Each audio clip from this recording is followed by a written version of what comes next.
ATS guide চ্যানেলে তোমাদের সবাইকে ওয়েলকাম। দেখো, আমার এখানে যেহেতু আমি সবসময় সব রকম ধরনের টেট পরীক্ষার জন্য প্রিপারেশান করাই, তার সঙ্গে বিভিন্ন রকম টিচিং এক্সামের যে ইনফরমেশানগুলো সেগুলো দিয়ে থাকি। আর এখন প্রাইমারির ইন্টারভিউ চলছে, তো প্রাইমারি সম্পর্কে প্রচুর ক্লাস কিন্তু আমার এখানে চ্যানেলে দেওয়া আছে। ম্যাথের উপরে ম্যাক্সিমাম ক্লাস দেওয়া আছে, ডেমো দেওয়া আছে, কী ধরনের কোশ্চেন করা হচ্ছে তা দেওয়া আছে। তারপরেও আমি ম্যাথের ওপরে আজ 40টা কোশ্চেনের একটা সেট নিয়ে চলে এসেছি, যেগুলো এবার ইন্টারভিউতে জিজ্ঞাসা করা হয়েছে। সেগুলো ম্যাক্সিমাম কোশ্চেনগুলো সংখ্যাতত্ত্বের ওপরে আর ভগ্নাংশের ওপরে, এইসবগুলোর ওপরে। তো 40টা কোশ্চেনের একটা সেট নিয়ে চলে এসেছি। এরপরে আমি জ্যামিতির ওপরে এরকম যতগুলো কোশ্চেন করা হচ্ছে বা তার বাইরে যে ধরনের কোশ্চেন করা যেতে পারে তার একটা সেট নিয়ে আসবো। যেহেতু এখনও সামনে কিন্তু 6টা ফেজের ইন্টারভিউ বাকি আছে, প্রচুর সংখ্যক ক্যান্ডিডেট এখনও ইন্টারভিউ দেয়নি। তো দেখো, আমরা আজকে 40টা সংখ্যার সেট নিয়ে এসেছি। তো যারা নতুন, যারা টেটের জন্য প্রিপারেশান নিতে চাও, আর যারা এখন ইন্টারভিউ দিচ্ছ প্রাইমারির জন্য নতুন আছো, এখানে এসছো, তারা অবশ্যই সাবস্ক্রাইব করে দিও। আর এই ক্লাসটা পুরোটাই দেখো। এখানে যত ধরনের কোশ্চেন করা হয়েছে আর তার বাইরে দুটো একটা কোশ্চেন যেগুলো করা যেতে পারে, আমি সব মিলে এখানে কোশ্চেন এক জায়গায় করে দিয়েছি। ম্যাক্সিমাম কোশ্চেন আমার নানা রকম ভিডিওতে আলোচনা করা আছে। যেগুলো আমার ভিডিওতে ভালোভাবে আলোচনা করা আছে সেগুলো জাস্ট আমি বলে দেবো। যে কোশ্চেনগুলো নিয়ে বা যে টপিকগুলো নিয়ে আমি ভিডিওতে আলোচনা করিনি সেগুলো এখানে সুন্দরভাবে আলোচনা করে দেবো। কোশ্চেনগুলো দেখো, এখানে আমি মোটামুটি বলে দিচ্ছি 70টা কোশ্চেনের অ্যান্সার, কিন্তু এর থেকে ভালো ডিটেলসে দেখতে গেলে আমার যে ম্যাথের উপরে ক্লাসগুলো আছে প্রাইমারি ইন্টারভিউর জন্য, সেগুলো প্রাইমারি আমার প্লে লিস্টে গিয়ে দেখে নিতে পারো। তো চলো আর দেরি না করে ক্লাসটা শুরু করা যাক। দেখো, এখানে একটা কোশ্চেন, এই কোশ্চেনটা আমি ভগ্নাংশ নিয়ে ক্লাস করিয়েছি, তো সেখানে ভগ্নাংশ ডেফিনেশানটা দেওয়া হয়নি। ভগ্নাংশ কী বা বাচ্চাদেরকে বোঝাবে সেটা বলা হয়েছে, কিন্তু ডেফিনেশানটা বলা হয়নি। আর এটাকে আমি দিয়ে দিলাম কারণ এক দুজনকে জিজ্ঞাসা করা হয়েছে। আর এইটা ডেফিনেশান আমি নাম বলবো না, ইউটিউবে এক জায়গায় দেখছিলাম ডেফিনেশানটা ভুল দিয়েছে। সে বলছে যে দুটো পূর্ণ সংখ্যার ভাগফলকে যে আকারে লিখতে পারি তাকেই ভগ্নাংশ বলা হয়, কিন্তু সেটা কিন্তু পুরোপুরি ভুল। ওই অ্যান্সারটা কেউ কখনো দিও না যে দুটো পূর্ণ সংখ্যারকে ভাগ আকারে লিখলে সেটাকে ভগ্নাংশ বলা হয়, সেটা কখনো ভুল। কেন ভুল, কে বলেছে ভুল বলে আমি জাস্ট ভুলটা বলে দিতে পারি, কিন্তু কে বলেছে তার নামে আমি এখানে বদনাম করতে আসিনি, তো সেই জন্য আমি তার নামটা বলছি না। এবার ভগ্নাংশ বলেছে দুটো পূর্ণ সংখ্যার ভাগফল, তাহলে তুমি ধরো 2 তো একটা পূর্ণ সংখ্যা, আর 3ও একটা পূর্ণ সংখ্যা, 2/3 পূর্ণ সংখ্যা। 2/3 করলে একটা ভগ্নাংশ হয়ে যাচ্ছে। ধরো 0 তো একটা পূর্ণ সংখ্যা, 0/2 একটা ভগ্নাংশ হয়ে যাচ্ছে। সেটা কি হয়? 0 একটা ভগ্নাংশ সংখ্যা আমরা জানি। আবার যদি 2কে তোমরা 0 দিয়ে ভাগ করতে চাও, 0 তো একটা পূর্ণ সংখ্যা, 2 একটা পূর্ণ সংখ্যা, তাহলে এটা কি কোনো ভ্যালু আছে? 0 দিয়ে কাউকে ভাগ করতে পারি? অসংগত হয়ে যায় না সেটা? তাহলে এই ডেফিনেশানটা কিন্তু ভুল, যে দুটো পূর্ণ সংখ্যাকে যদি আমরা ভাগ আকারে লিখতে পারি তখন তাকে ভগ্নাংশ বলা হয়, এটা কিন্তু পুরোপুরি ভুল। এর ডেফিনেশানটা কী হবে সেটা তোমরা লিখে নিতে পারো, আমি মুখে বলছি, এখানে আর লিখে দিতে পারিনি আমি। কি বলা যেতে পারে যে একটি পূর্ণ সংখ্যার বা বস্তুর খণ্ডিত অংশ হলো ভগ্নাংশ। একটা পূর্ণ সংখ্যার খণ্ডিত অংশ মানে দেখা যাচ্ছে একটা 2টাই 3-এর একটা খণ্ডিত অংশ, মানে 3 ভাগের মধ্যে 2 ভাগ হয়। তাহলে পূর্ণ সংখ্যাকে যখন আমরা খণ্ডিত করে দেবো, ভেঙে দেবো, তখন সেটাই কিন্তু কী হয়ে যাবে? ভগ্নাংশ হয়ে যাবে। কিন্তু কখনো বলা যাবে না দুটো পূর্ণ সংখ্যার ভাগফল ভগ্নাংশ। ঠিক আছে, তাহলে এখানে কি বলতে পারি যে ভগ্নাংশ হলো কি? একটি পূর্ণ সংখ্যার বা বস্তুর খণ্ডিত অংশ। আরও ভালোভাবে বললে এটি একটি বস্তুর সমান সংখ্যক অংশের কতগুলি অংশ নেওয়া হয়েছে বা নির্দেশ করে সেটাকে বোঝায়। ঠিক আছে, এটা কিন্তু অ্যান্সারটা তোমরা একটু লিখে নিতে পারো। আমার ভিডিওটা আস্তে আস্তে পজ করে লিখে নিতে পারো, আমি এখানে ডেফিনেশনটা লিখিনি। তো এটা গেল ভগ্নাংশের প্রকারভেদ। ভগ্নাংশে আমার যে ক্লাসটা আছে সেটার উপরে দেওয়া আছে, এটা ধরেনি কোথাও, আমি জাস্ট তোমাদের রিমাইন্ড করানোর জন্য বলছি। যেগুলো ধরা হয়েছে আমি সেগুলো বলে দেবো। যেমন এই কোশ্চেনটা কিন্তু অনেককে ধরা হয়েছে, 2-1 আমাকে বলেছে।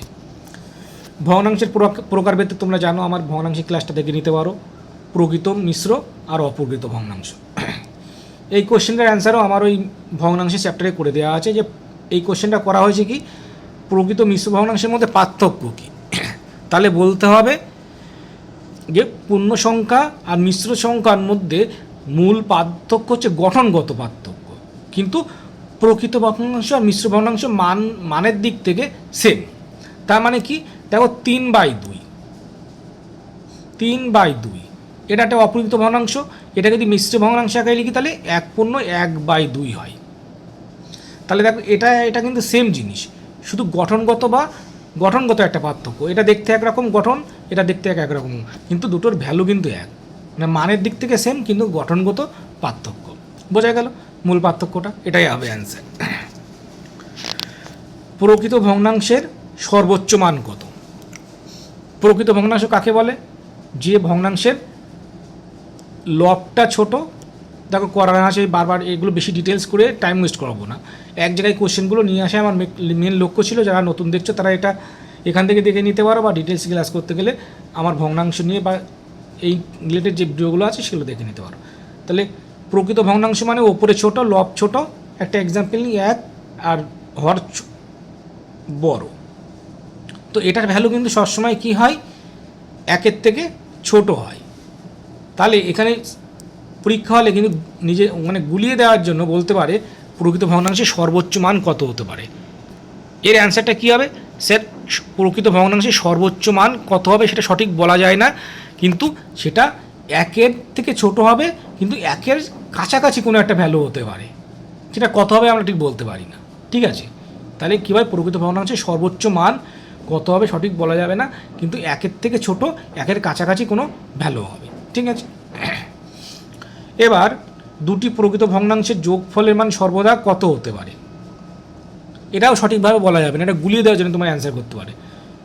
অনেকে এই কোশ্চেনের অ্যান্সার দিয়ে দিতে পারে যে দুটো প্রকৃত ভগ্নাংশের যোগফলের মান সর্বদা প্রকৃত ভগ্নাংশ হবে, বা এখানে এই কোশ্চেনটা এরকম করে দিতে পারে যে দুটি প্রকৃত ভগ্নাংশের যোগফলের মান কি সর্বদা প্রকৃত ভগ্নাংশ হবে, কিন্তু এটার অ্যান্সার কিন্তু না, সর্বদা প্রকৃত ভগ্নাংশ হবে না।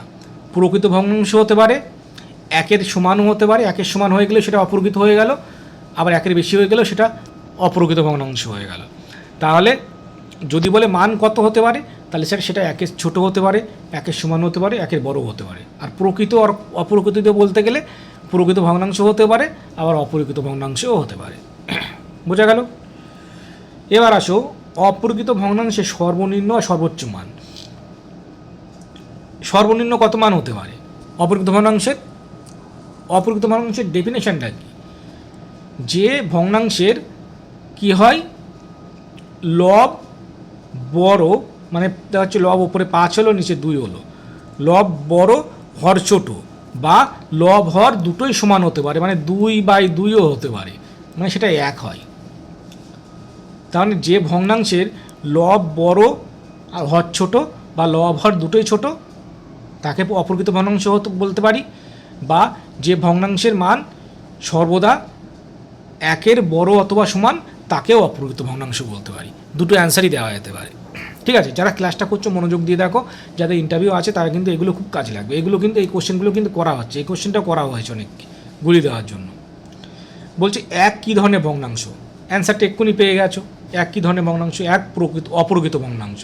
কারণ অপ্রকৃত ভগ্নাংশ কী হয়, যার লব হর সেম হয়ে যায় সেও কিন্তু অপ্রকৃত ভগ্নাংশ। আর লব হর সেম হয়ে যাওয়া মানে কি, 3/3 নাও, 4/4 নাও, কত হয়ে যাবে? এটাও 1 হবে, এটাও 1 হবে। বোঝা গেল? তো চলো নেক্সট কোশ্চেন। 40টা কোশ্চেন সলভ করবো, টাইম লাগবে, একটু মনোযোগ সহকারে দেখতে হবে। এই কোশ্চেনটা কিন্তু অনেককে ধরা হয়েছে। শূন্য কী ধরনের ভগ্নাংশ? শূন্যটাকে কীভাবে লিখতে পারি আমরা? শূন্যগুলো 0/1 লিখতে পারি, 0/2 লিখতে পারি, 0/3 লিখতে পারি। এটা কি দেখো, লবটা ছোট হচ্ছে আর সব ক্ষেত্রে হর বড় হচ্ছে, আর এগুলো সব ভ্যালু 1-এর থেকে ছোট, সবার ভ্যালু 1-এর থেকে ছোট। সব জিরো কি 1-এর থেকে ছোট? তাহলে এটা কী ধরনের ভগ্নাংশ হবে? 0 কিন্তু প্রকৃত ভগ্নাংশ হবে। এটাও অনেককে ধরা হয়েছে, মানে বিশেষ করে যারা ভগ্নাংশ নিয়ে ডেমো দিচ্ছে না, বা সংখ্যাতত্ত্বের উপরে ডেমো দিচ্ছে, তাদের কিন্তু এই কোশ্চেনগুলো খুব ভালোভাবে ধরা হচ্ছে। ঠিক আছে, আর যদি সেই ইন্টারভিউ টেবিলে কোনো ম্যাথের টিচার থেকে থাকে, তাহলে তো পুরোপুরো খুঁটিয়ে যতগুলো কোশ্চেন সেই ভগ্নাংশ থেকে করা যায় বা সংখ্যাতত্ত্বের উপরে করা যায় করে দিচ্ছে। ঠিক আছে, এবার আসো জিরো জোড় না বিজোড়? জিরো জোড় না বিজোড়? জোড় সংখ্যা কাকে বলি? যে সংখ্যাকে 2 দিয়ে ভাগ করলে ভাগফল ভাগশেষ জিরো হয় তাকেই আমরা জোড় সংখ্যা বলতে পারি। তা শূন্যকে তো আমরা 2 দিয়ে ভাগ করতে পারি, তাহলে শূন্য একটা জোড় সংখ্যা হবে। কেন, তার অ্যান্সারও বলে দিলাম। শূন্য মৌলিক না যৌগিক? তাহলে এটার জন্য কিন্তু আমাদেরকে মৌলিক সংখ্যা যৌগিক সংখ্যার একটা ডেফিনেশনটা বুঝতে হবে। তাহলে মৌলিক সংখ্যা কাকে বলে সবাই নিশ্চয়ই জানো, তাও বলে দিচ্ছি। মৌলিক সংখ্যা যে সংখ্যার উৎপাদক সেই সংখ্যা এক আর সেই সংখ্যা, তাকে বলা হয় মৌলিক সংখ্যা। যেমন দেখো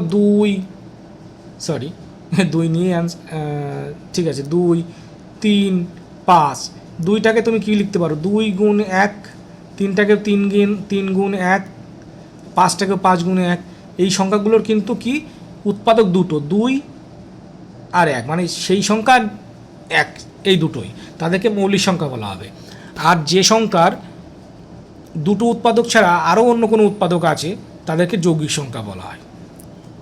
এবার শূন্য মৌলিক না যৌগিক? খুব ইম্পর্টেন্ট, অনেকবার কোশ্চেন করা হয়েছে, ইন্টারভিউতে অনেককে কোশ্চেন করা হয়েছে। শূন্যর কোনো উৎপাদকই নেই, ঠিক আছে? তাহলে এটা মৌলিকও হবে না যৌগিকও হবে না। শূন্য কি মূলদ সংখ্যা? তার আগে বুঝতে হবে মূলদ সংখ্যার ডেফিনেশনটা কি। এটা দেখবে করিয়েছি আমি, তবু একবার দেখে রাখো। যে সংখ্যাকে P/Q আকারে লেখা যায়, যেখানে Pটাও আর Qটাও কি পূর্ণ সংখ্যা, আর Qটা নট ইকুয়াল টু 0 হতে হবে, ঠিক আছে? তাহলে শূন্যটাকে কি আমরা P/Q আকারে লিখতে পারবো? শূন্যটাকে 0/1 লিখতে পারি না? দেখো, শূন্যটা একটা পূর্ণ সংখ্যা, একটাও একটা পূর্ণ সংখ্যা, 0 ইকুয়াল টু এটা লিখতে পারছি। আর নিচে দেখো এটা 0 হওয়ার কথা ছিল না, বলেছিলাম নট ইকুয়াল টু 0 হতে হবে, তাহলে 1 তো নট ইকুয়াল টু 0, ঠিক আছে? তাহলে শূন্যটাকে কিন্তু P/Q আকারে লেখা যাচ্ছে, তাহলে শূন্য একটা মূলদ সংখ্যা।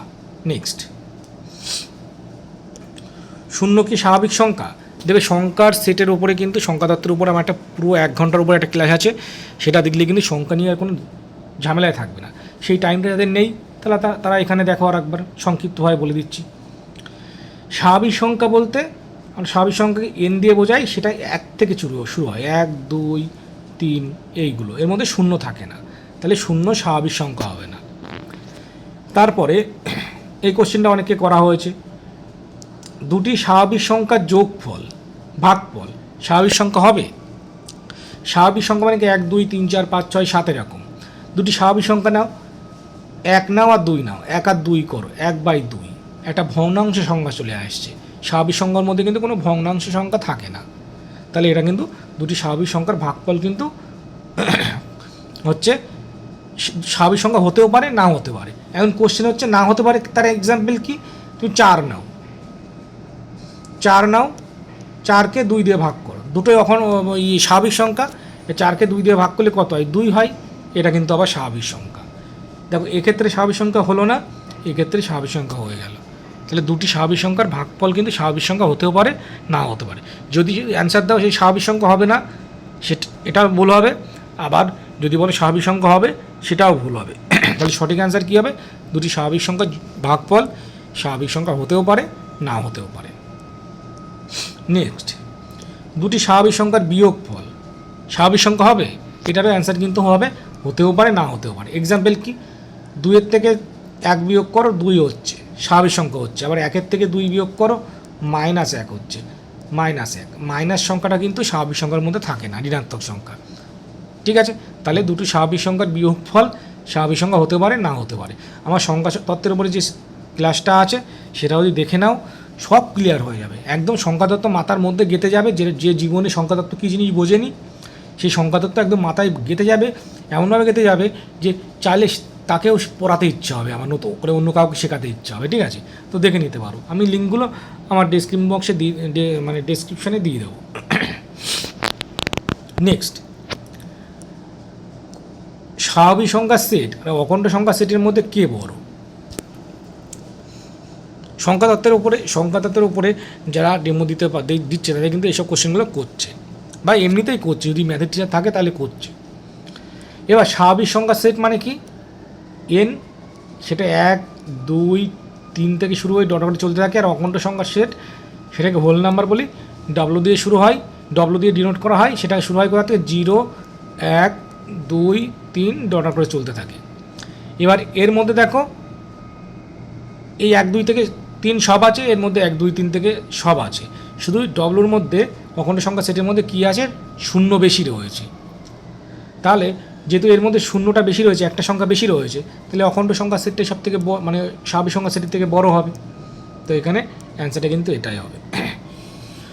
এবার কোন সংখ্যা সেটের থেকে কোন সংখ্যা সেট বড়, অখণ্ড সংখ্যা সেট আর ইন্টিজারের মধ্যে কে বড় হতে পারে, ইন্টিজার আর মূলদ সংখ্যার মধ্যে কে বড় হতে পারে, সব অ্যান্সার কিন্তু সুন্দরভাবে সেই সংখ্যা সেটে ইয়ে করতে বলা আছে, ওই আমার ক্লাসটাতে দেখে নিতে পারো। মূলদ সংখ্যা কাকে বলে একটু আগে বলে দিলাম, 0 মূলদ সংখ্যা কিনা সেটা বোঝানোর সময় নিশ্চয়ই শুনেছো, আবার ডবল করে বলার দরকার নেই। এটা অনেককে জিজ্ঞাসা করা হচ্ছে, এবার জিজ্ঞাসা করার পরে শূন্য মূলদ সংখ্যা হবে কি হবে না, ঠিক আছে, এটা ধরা হচ্ছে। স্বাভাবিক সংখ্যাকে মূলদ সংখ্যা বলা যায়। স্বাভাবিক সংখ্যা মানে কি বললাম, 1 2 3 এগুলোকে কি পি বাই কিউ আকারে লেখা যাবে? 1কে আমরা 1/1 লিখতে পারি না, 2কে 2/1 লিখতে পারি না, 3কে 3/1 লিখতে পারি না, সব তো পি বাই কিউ আকারে লেখা হলো। পি বাই কিউ মানে কি, পি আর কিউ সবাইকে পূর্ণ সংখ্যা হতে হবে, তাই এখানে দেখো সবাই পূর্ণ সংখ্যা। আর কন্ডিশন কী ছিল, নিচেরটা 0 হতে পারবে না, তাই নিচে তো 0 নেই। তাহলে স্বাভাবিক সংখ্যার যে সেটগুলো ছিল মানে সংখ্যাগুলো ছিল 1 2 3 4 5 6 সবাইকে পি কিউ আকারে লিখতে পারছি। তাহলে স্বাভাবিক সংখ্যার সেটটাকে যে সংখ্যাগুলো আছে সেগুলোকে সবাইকে কিন্তু মূলদ সংখ্যা বলতে পারি। অখণ্ড সংখ্যাকে কি মূলদ সংখ্যা বলা যায়? তো স্বাভাবিক সংখ্যার সেট আর মূলদ সংখ্যার মধ্যে অখণ্ড সংখ্যার মধ্যে কী ডিফারেন্স আছে? শূন্যটার ডিফারেন্স আছে। এগুলো তো সব মূলদ সংখ্যা।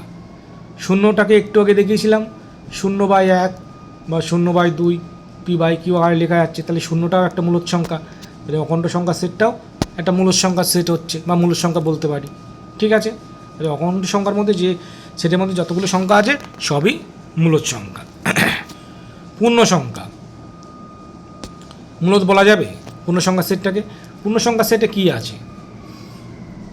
0 +-1 +-2 +-3 এভাবে চলতে থাকছে। মাইনাস সংখ্যাগুলো আছে, তো -1 একটাকে তো 1/1 লিখতে পারি, 2টাকে 2/1 লিখতে পারি, তা -1টাকে তো -1/1 লিখতে পারবো, -2টাকে -2/1 লিখতে পারবো। তাহলে এগুলো সবই কিন্তু মূলদ সংখ্যা। তাহলে পূর্ণ সংখ্যার সেটটাকেও আমরা মূলদ সংখ্যা বলতে পারবো। তাহলে দেখো স্বাভাবিক সংখ্যা, অখণ্ড সংখ্যা, পূর্ণ সংখ্যা এগুলো সবগুলোকে আমরা মূলদ সংখ্যা বলতে পারছি। তাহলে এই সংখ্যার সেটগুলোর থেকে কিন্তু সবথেকে মূলদ সংখ্যার সেটটা বড়, তাই তো। এবার পরীক্ষা হলে কী হচ্ছে, একটা মজার জিনিস ঘটছে। মজার জিনিস মানে কনসেপ্টটা ক্লিয়ার না হলে এই জিনিসটা অনেকে সাজা হয়ে যাচ্ছে।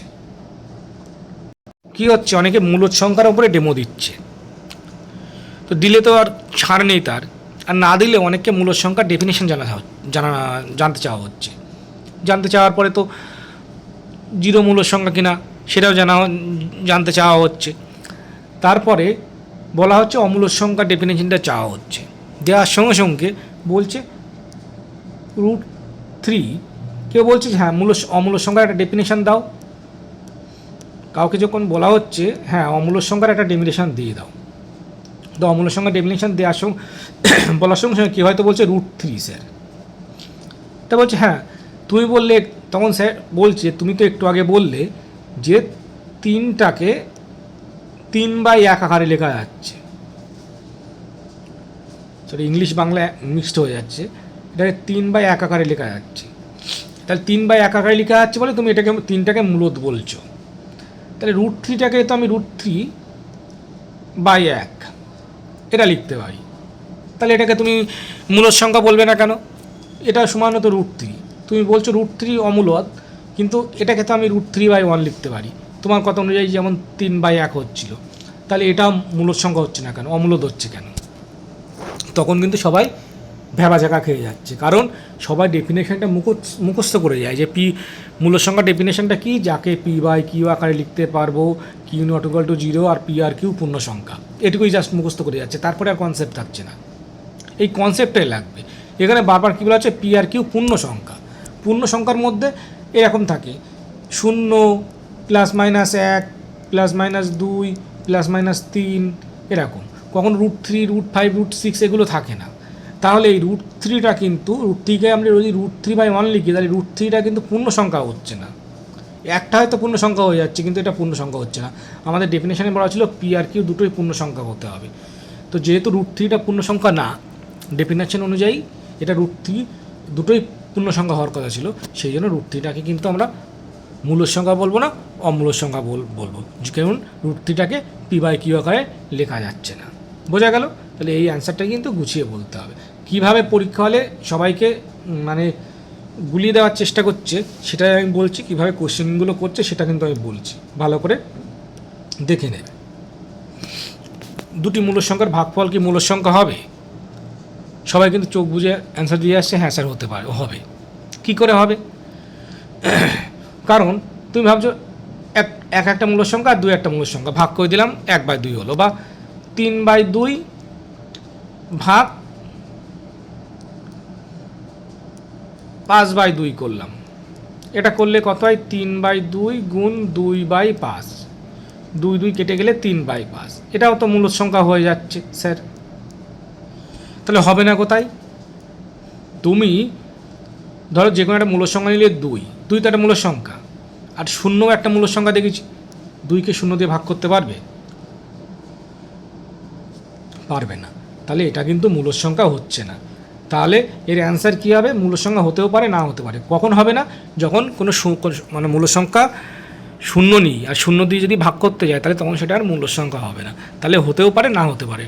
যদি বলে হ্যাঁ হতে পারে না, একটা অ্যান্সার এক্সাম্পল দেখিয়ে দাও, তাহলে 0 দিয়ে ভাগ করি, যে কোনো একটা এক্সাম্পল দেখিয়ে দেবে যে স্যার আমরা 0 দিয়ে কোনো সংখ্যাকে ভাগ করতে পারি না, তাহলে এটাই হবে। ঠিক আছে, তাহলে এটার অ্যান্সারও হয়ে গেল। বোঝা যাচ্ছে? আমি কিন্তু তাড়াতাড়ি একটু করে দিচ্ছি, কারণ এখানে 40টা কোয়েশ্চেন, একটু তাড়াতাড়ি না বললে অনেকটা লেন্দি হয়ে যাবে ভিডিওটা, সেই জন্য। দুটো অমূলদ সংখ্যার গুণফল কি বলছে? দুটো অমূলদ সংখ্যার গুণফল অমূলদ হবে? কি হবে? এটার অ্যান্সার হতেও পারে, নাও হতে পারে। দুটো অমূলদ সংখ্যা নিচ্ছি আমি, দাঁড়াও দেখাচ্ছি, সরি মোছার চেষ্টা করছি, আরও দাগ পড়ে যাচ্ছে।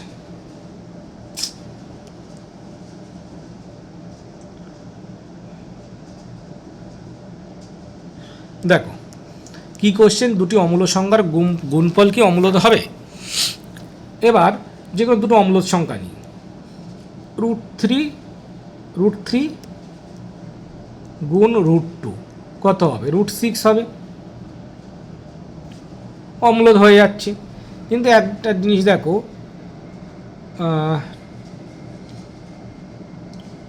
√2 নাও আর √18 নাও,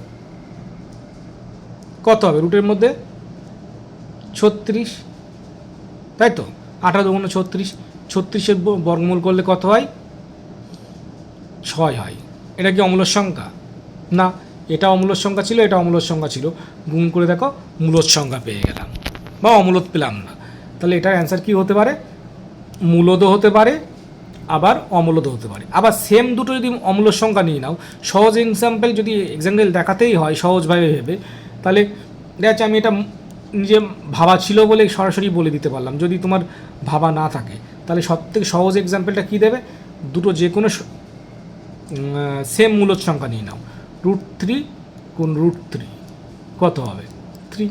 মানে সেম দুটো মূলদ সংখ্যার গুণফল যদি করি আমরা, তাহলে সেটা অম্লদ সংখ্যার গুণফল করি, তাহলে সেটা মূলদ সংখ্যা হয়ে যায়।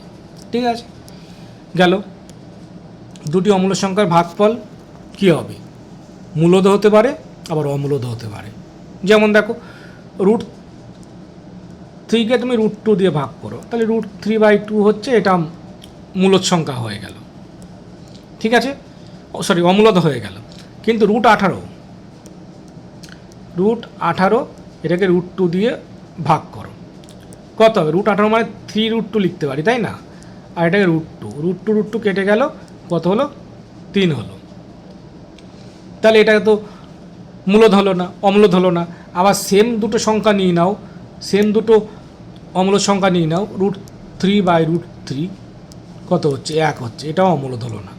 তাহলে মূলদ কিন্তু হতেও পারে, আবার নাও হতে পারে। সবগুলোর এক্সাম্পল কিন্তু তোমাকে মাথায় খাটিয়ে নিয়ে যেতে হবে। যদি বলে যে দুটো অম্লদ সংখ্যার ভাগফল কি সর্বদা অম্লদ হবে, তোমার যদি অ্যান্সার কী হবে, তুমি বললে হ্যাঁ স্যার হতেও পারে, নাও হতে পারে। তাহলে হতে পারে একটা এক্সাম্পল দাও, দিয়ে দিলে। হতে পারে না একটা এক্সাম্পল দাও, দিয়ে দিলে। সেগুলো কিন্তু নিজেকে আগের থেকে তৈরি হয়ে যেতে হবে। ওখানে গিয়ে হঠাৎ করে ভাবতে গেলে তুমি ভ্যাবাঝাঁকা খেয়ে যাবে, অ্যান্সার দিতে পারবে না। সহজ জিনিস, তোমার অতক্ষণ ধরে বসে ভাবতে টাইমও দেবে না। আর যখন তুমি ওই ভাবতে যাবে, টেনশানে পড়ে যাবে, তো জানা জিনিসও ভুলে যাবে। নেক্সট, দুটো পূর্ণ সংখ্যার ভাগফল কি পূর্ণ সংখ্যা হবে সর্বদা? হতেও পারে, নাও হতে পারে। যেমন 4 একটা পূর্ণ সংখ্যা, 4কে 2 দিয়ে ভাগ করো, 2 হচ্ছে, পূর্ণ সংখ্যা হচ্ছে। 4কে 0 দিয়ে ভাগ করো, 0 একটা পূর্ণ সংখ্যা, কোনো মান পাচ্ছ না, অসঙ্গত হয়ে যাচ্ছে। আবার 3 একটা পূর্ণ সংখ্যা, 3কে 2 দিয়ে ভাগ করো, সেটা আর পূর্ণ সংখ্যা পাবে না। ঠিক আছে? তাহলে পূর্ণ সংখ্যা হতেও পারে, নাও হতেও পারে। ঠিক আছে, এটা অ্যান্সার হয়ে গেল। অখণ্ড সংখ্যা সেট আর পূর্ণ সংখ্যা সেটের মধ্যে কে বড়? দেখো, অখণ্ড সংখ্যা সেট মানে ডব্লুর মধ্যে আছে 1, 2, ওই শূন্যটাও আছে, 3, এরকম করে চলতেই থাকবে। আর পূর্ণ সংখ্যা সেট জেড দিয়ে বোঝায়, তার মধ্যে আছে 0, +-1, +-2, +-3, এগুলো সব আছে। এর মধ্যে দেখো নেগেটিভ ভ্যালুগুলো আছে, যেগুলো এর মধ্যে নেই। তাহলে এর থেকে কিন্তু পূর্ণ সংখ্যা সেটটা অনেক বড়। এবার আর একটা খুব গুরুত্বপূর্ণ কোশ্চেন দেখো, 2 মৌলিক না যৌগিক? মৌলিক সংখ্যার ডেফিনেশন কী ছিল? যে সংখ্যার উৎপাদক সেই সংখ্যার আর 1, মানে দুটোই উৎপাদক আছে, দুটোই একমাত্র দুটোই উৎপাদক আছে, তাকে মৌলিক সংখ্যা বলবো। আর দুটোর বেশি উৎপাদক থাকলে তখন তাকে যৌগিক সংখ্যা বলবো।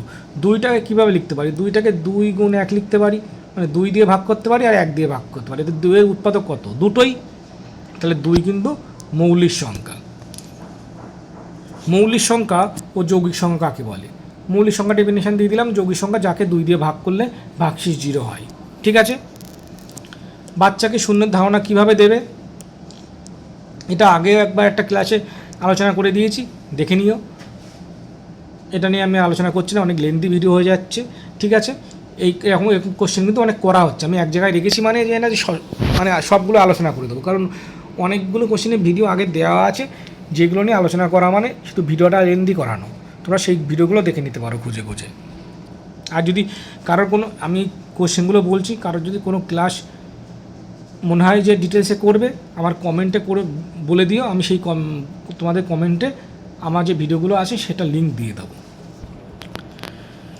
আর আরও এক কাজ করবো, ম্যাথের যে ক্লাসগুলো আমি করিয়েছি প্রত্যেকটা লিঙ্ক আমি, মানে কোনটা কোন ভিডিওর লিঙ্ক সেটা দিয়ে আমি ডেসক্রিপশনে দিয়ে দেবো, দেখে নিও।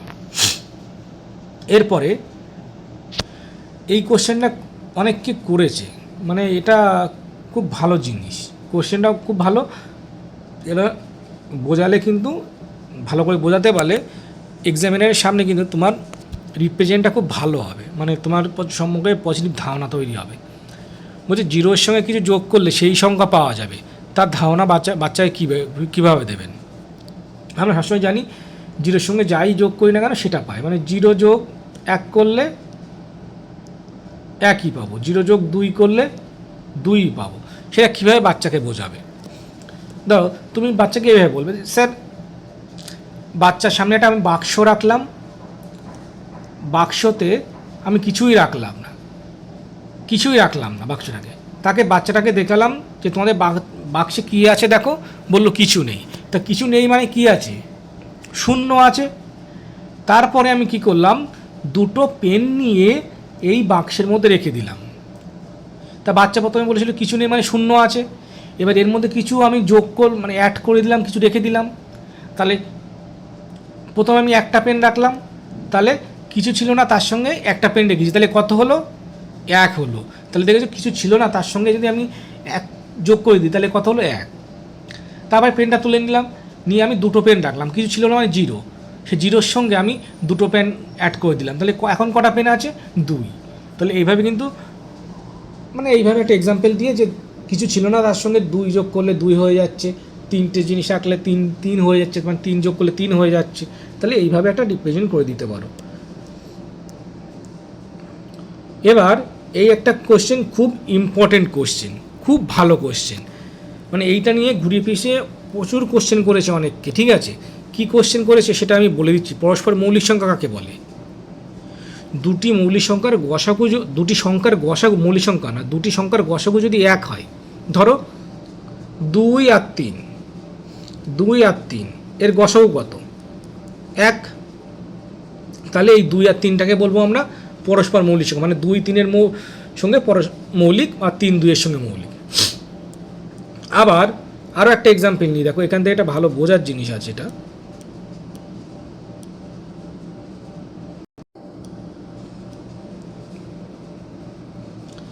ধরো 15 আর 7, 15 আর 7 এদের গসাগু কত? 1। আবার ধরো নাও 16 আর 25 এদের গসাগু কত? এদের গসাগু 1। তাহলে তো দেখো এগুলো সব গসাগু কিন্তু 1। তাহলে আমরা বলতে পারি এই 2 আর 3 পরস্পর মৌলিক। এখানে দেখো 25 আর 7, এটা একটু ভালো করে বোঝো, কারণ এখান থেকে ভালোই ঘুরিয়ে ফিরিয়ে কোশ্চেন করা হচ্ছে। 25 আর 7 এদের গসাগু 1, তাহলে একেও পরস্পর মৌলিক বলা হবে। 16 25 এদেরও গসাগু 1, তাহলে এদেরকেও পরস্পর মৌলিক সংখ্যা বলা হবে, ঠিক আছে। এবার মৌলিক সংখ্যা ডেফিনেশন পরস্পর মৌলিক সংখ্যার ডেফিনেশনটা বোঝা গেল। এবার এটা বলার সঙ্গে সঙ্গে পরস্পর মৌলিক সংখ্যা ডেফিনেশন বলার সঙ্গে সঙ্গে কোশ্চেন করা হচ্ছে যে একটা এক্সাম্পল দাও, তুমি তোমার মতো এক্সাম্পল দিলে, তারপরে সঙ্গে সঙ্গে কোশ্চেন করা হচ্ছে।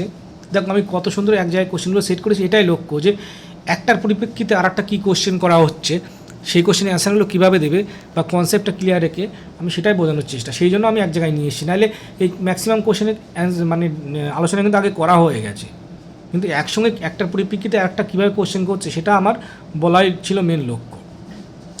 এবার দুটি বলছে কি যে কোনো, এটার পরে জিজ্ঞাসা করছে যে দুটি সংখ্যা পরস্পর মৌলিক হলে সেই সংখ্যা দুটি কি মৌলিক হবে?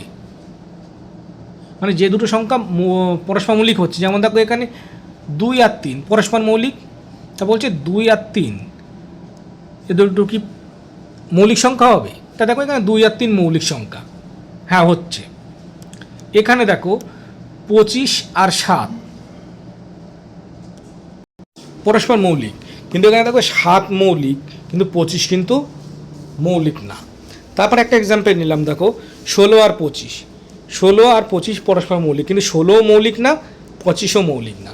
তাহলে দুটো সংখ্যা পরস্পর মৌলিক হলে তারা যে নিজেরাই মৌলিক হবে এরকম কোনো বাধ্যবাধকতা নেই, সেটা মৌলিক হতেও পারে না হতেও পারে, ঠিক আছে। তাহলে আমি 3টে এক্সাম্পল 3 রকম নিলাম, তার কিন্তু কোনো মানে ছিল বলেই নিলাম, ঠিক আছে। তাহলে এটা জিনিসটা ক্লিয়ার হয়ে গেল। তারপরে কি বলছে দেখো, দশমিক ভগ্নাংশের সাহায্যে মূলদ ও অমূলদ সংখ্যার ধারণা দেওয়া যেতে পারে। হ্যাঁ অবশ্যই দেওয়া যেতে পারে। আবৃত দশমিক সংখ্যা হলে, কোনো দশমিক সংখ্যা যদি আবৃত হয়, আবৃত মানে কি দেখো, যদি একটা সংখ্যা এরকম নিলাম 2.333, দেখো আমার ইংলিশ আর বাংলা হয়ে যাচ্ছে, তোমরা নিশ্চয়ই দেখে বুঝতে পারবে যে যেহেতু ইংলিশে লেখা অভ্যাস বাংলা লেখা অভ্যাস না, তো বাংলা করতে গিয়ে সেটা ইংলিশ হয়ে যাচ্ছে, তোমাদের বুঝতে অসুবিধা হবে না, দেখে নিও। তো এটাকে কিন্তু 2.3 তার পৌনকণিক লিখে দিতে পারি, মানে কি 3 সংখ্যাটা রিপিট করছে বলে 3-এ আমরা একটা পৌনকণিক দিয়ে বুঝিয়ে দিলাম যে হ্যাঁ 3টা রিপিট করছে, এটা টার্মিনেট করতে পারছি। কিন্তু যদি এরকম একটা সংখ্যা থাকে 2.3 4 5 6 7 8 9 এরকম চলতেই থাকছে, যা কোনো টার্মিনেট করতে পারবো না, তাহলে এটাকে অনাবৃত সংখ্যা বলি। তা দশমিক সংখ্যা যদি আবৃত হয়ে যায় তখন তাকে আমরা বলবো মূলদ সংখ্যা। আর যদি কোনো দশমিক সংখ্যা আবৃত না করতে পারি, ঠিক আছে, অনাবৃত দশমিক সংখ্যা হয়, তখন তাকে সেই দশমিক সংখ্যাটাকে আমরা অমূলদ সংখ্যা বলে দেবো, ঠিক আছে। এবার এই পাই নিয়ে আমার একটা সুন্দর ক্লাস আছে। পাইকে কেন আমি এই পাইটা নিয়ে আমি আর আলোচনা করছি না, এর ভিডিওটা দিয়ে দেবো। পায়ের মান কত, পাই মূলদ না অমূলদ, পায়ের ধারণাটা কীভাবে এসছে, খুব সুন্দর একটা ক্লাস দেওয়া আছে। এখানে আর আমি টাইম বাড়াচ্ছি না। পায়ের মান 22/7 বলা হয় কেন, বলা যায়। দেখো অনেকে পরীক্ষা হলে মানে ব্যাপারটা কী করছে, জিজ্ঞাসা করছে পায়ের মান কত, কেউ বলছে 3.14, আবার কেউ বলছে 22/7। এবার যে 22/7 বলছে তাকে কোশ্চেন করছে 22/7 মূলদ না অমূলদ। তাহলে অবশ্যই এটা মূলদ সংখ্যা, p/q আকারে লিখতে পারছি। তাহলে তখনই জিজ্ঞাসা করছে তাহলে কি পাই মূলদ না অমূলদ, মুখস্থ করে গেছি আমরা, তো সঙ্গে সঙ্গে বলে দিচ্ছি অমূলদ। তো স্যার বলছে তাহলে কী করে হয়, পায়ের মান তুমি বলছো 22/7, আবার তুমি বলছো 22/7 মূলদ সংখ্যা কিন্তু পাই অমূলদ সংখ্যা, কেন? এটা নিয়ে খুব সুন্দরভাবে একটা ক্লাস করা আছে, দেখে নিও। কারণ দেখো পায়ের 22/7 মান আমি এটা একটুখানি বলে দিচ্ছি, ডিটেলসটা ওই ভিডিও থেকে তোমরা দেখে নেবে। 22/7 মান এটা একটু বলে দিই। দেখো 22/7 আমরা লিখতে পারি 3.142857, আবার লিখতে পারি 142857, মানে এই সংখ্যাটা রিপিট করছে, তার মানে এই পৌনকণিক আকারে লিখে দিতে পারি, এটুকু না লিখে। মানে দেখো আবৃত হয়ে যাচ্ছে। কিন্তু পায়ের মান কেমন হয় দেখো, আর যেহেতু এই যে 22/7 মানটা দেখো 3.14, আবার পায়ের মানটা আমরা কি ধরি 3.14 ধরি না, 2 ডেসিমেল পর্যন্ত, মানে কারণ পায়ের মানটা দেখো কি 3.141592653 এরকম। তাহলে এটা যদি 2 দশমিক পর্যন্ত নিই 3.14 হয়, আবার এখান থেকে যদি এই 22/7 মান নিই তাহলে 3.14 হয় 2 দশমিক পর্যন্ত নিলে। সেই জন্য কিন্তু আমরা যেহেতু 22/7 মানটা 3.14 2 দশমিক স্থান পর্যন্ত, আবার পায়ের মানটা 2 দশমিক পর্যন্ত নিলে 3.14 হয়, সেই জন্য আমরা পায়ের মানটাকে অনেক সময় 22/7 বলি, কিন্তু 22/7 মূলদ। কিন্তু পাই যদি অ্যাকচুয়াল ভ্যালু নিই তাহলে সেটা একটা নন টার্মিনেটিং সংখ্যা বা অনাবৃত সংখ্যা, যার জন্য কিন্তু পাইটা মূলদ না অমূলদ। বোঝা গেল? এটা নিয়ে সুন্দরভাবে বলা আছে, আরও ডিটেলসে বলা আছে, দেখে নিও। এখানে আর এর থেকে ডিটেলসে বলছি না। শূন্যর সঙ্গে কিছু গুণ করলে কি পাবো এ সবাই জানে, শূন্যই পাবো। কোনো বাচ্চাকে কিভাবে বোঝাবে, হ্যাঁ এইটা হচ্ছে ইম্পর্টেন্ট। এটা তো সবাই বলে দেবে শূন্য হবে, কিন্তু কোনো বাচ্চাকে কীভাবে বোঝাবো? দেখো বোঝানোর ধারণাটা এরকম, আমরা 5 গুণ 2 করা মানে কি বুঝি, 5কে 2 বার যোগ করা বা 2কে 5 বার যোগ করা, এরকম করে 2 যোগ 2 যোগ 2 যোগ করে এরকম 5 বার যোগ করব। কিন্তু ধরো তুমি 5 যোগ 0 করবে, তার মানে কি এটা যোগ করলে 10 হয়, আবার 2কে তুমি 5 বার যোগ করলে সেটাও 10 হয়, কিন্তু 5 গুণ 0, তার মানে 0কে তুমি 5 বার গুণ করো বা 5কে 0 বার গুণ করো। 5কে 0 বার গুণ করা মানে কি একবারও গুণ করা না। তা 5কে যদি কোনোবারই গুণ না করি তাহলে আমরা কী পাবো, শূন্যই পাবো। আবার 0কে যদি 5 বার গুণ করি তাহলে কী পাবো, শূন্যই পাবো। এই ব্যাপারটা এটা এইভাবে একটু গুছিয়ে বলতে হবে, রিপ্রেজেন্ট করতে হবে। এবার আসছে দেখো, পূর্ণ সংখ্যার সেট থেকে ঋণাত্মক সংখ্যাগুলো বাদ দিলে কোন সংখ্যার সেট পাওয়া যাবে? খুব ইম্পর্টেন্ট কোশ্চেন। পূর্ণ সংখ্যা মানে কি দেখো, জেড এরকম লিখতে পারি, শূন্য থাকে এদিকে 1 2 3 4 5 এরকম চলতে থাকে, আর এদিকে -1 থাকে, -2 -3 এরকম চলতেই থাকে। তো বলছে এই ঋণাত্মক সংখ্যাগুলোকে যদি বাদ দিই, এই সংখ্যাগুলো পড়ে থাকলে তাকে কি বলবো, তাকে অখণ্ড সংখ্যার সেট বলবো। এর জন্য সেট সম্পর্কে ভালো করে জানতে হবে। তো যে ক্লাসগুলো ডিটেলস ক্লাসগুলো আছে আমি সেগুলো ডেসক্রিপশানে দিয়ে দেবো। তো এখান থেকে কিন্তু এই ধরনের কোশ্চেন কিন্তু করা হচ্ছে, একের কোন কোশ্চেনের পরিপ্রেক্ষিতে কোন কোশ্চেন করা হচ্ছে সবগুলোই কিন্তু আমি সুন্দর করে বুঝিয়ে দিলাম, ঠিক আছে। আর আমি খুব তাড়াতাড়ি বোঝালাম, কারণ এর ম্যাক্সিমাম কোশ্চেন আগে আলোচনা করা আছে ডেসক্রিপশানে, ডেসক্রিপটিভভাবে সেই জন্য।